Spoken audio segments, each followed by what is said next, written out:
Bonjour à tous et bienvenue dans ce nouvel épisode. Aujourd'hui, nous allons parler du livre Éternel, le tome 1, qui s'intitule Evermore. Il a été écrit par Alyson Noël en 2009. C'est pour l'instant une collection de 7 tomes. Voyons maintenant un bref résumé de l'histoire.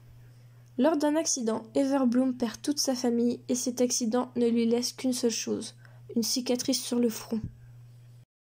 Pendant cet accident, elle fait ce qu'on appelle une EMI, une expérience de mort imminente. Elle acquiert alors de terribles dons. Elle peut désormais lire les pensées des gens. En les touchant, elle peut connaître la vie de ces personnes, ainsi que voir leur aura, c'est-à-dire leurs sentiments. Elle part vivre chez sa tante en Californie et change d'école. Là-bas, elle a 2 amis, Heaven et Miles. Le reste du lycée l'ignore ou la discrimine.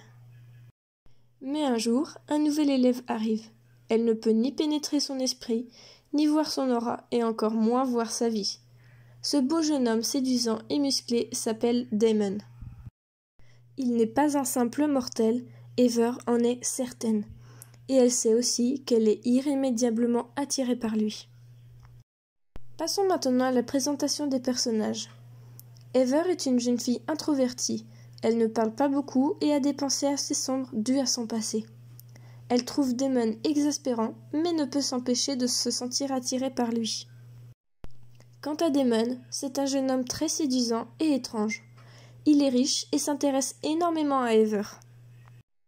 Riley est la petite sœur défunte d'Ever. Elle lui apparaît comme un fantôme et elle aide sa grande sœur à mieux s'intégrer dans la vie en général. Heaven est une amie d'Ever, mais elle est très jalouse et très influençable.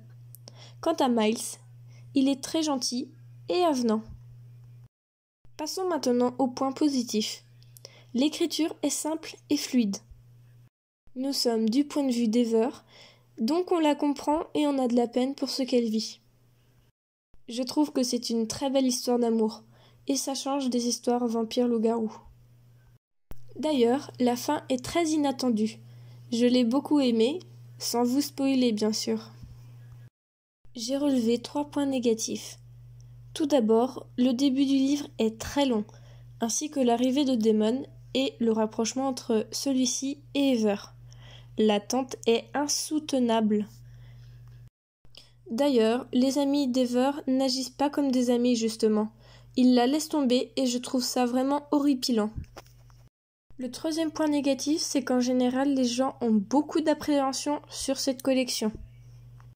Et au contraire, après lecture, les gens apprécient énormément l'œuvre et veulent lire la suite avec impatience.